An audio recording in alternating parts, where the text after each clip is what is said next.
Thank you, Elder Fred, for your opening remarks. And I think if your teaching didn't calm our spirit, your prayer should have.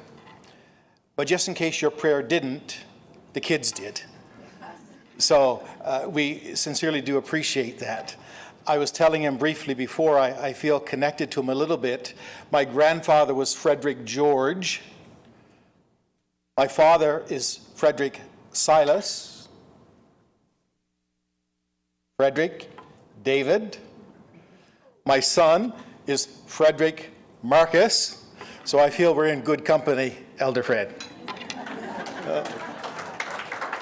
It was only 18 short months ago that a handful of Aboriginal partners joined with a few people from our staff to say, well, how can we somehow mobilize ourselves to open some new doors up of opportunity and dialogue that will help us move things forward in some different directions. And out of that came a quick planning committee that put together our first Aboriginal Forum last February. How many of you were at that forum? Show of hands? Excellent, good. Well, this year we've exceeded expectations because we've increased by about 50%. We've got about 150 people who've registered, and we are absolutely delighted with the variety. And thank you for coming and joining us, and trust it's going to be a very beneficial time for you. Basically, we're committed to trying to move things forward with a focus on particularly two of the two P's that we talk about in our world, prevention and preservation. And if there's two things that we want to have in the forefront of our thinking over the next day and a half, is to keep those two concepts in mind. And I'm sure we'll find some beneficial learnings for all of us. I'm really pleased that we have so many frontline workers here.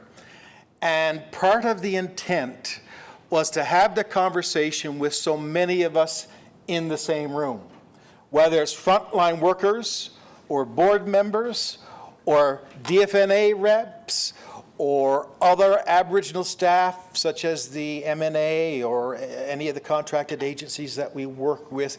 We wanted to have the conversations together.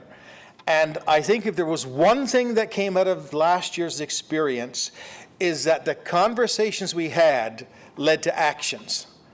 And if we can see that continue and built upon, we'll certainly feel that this has been a wonderful success.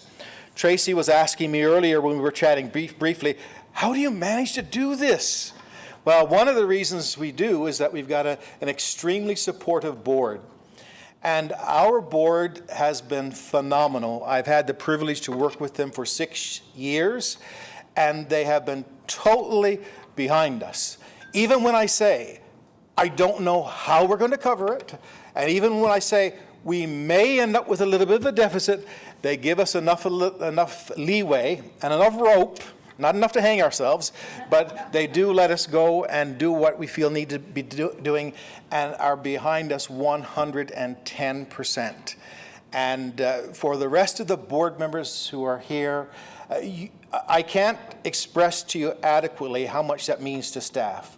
So thank you for what you do, and please welcome our wonderful co-chairs, Audrey and Trevor, to bring greetings to you.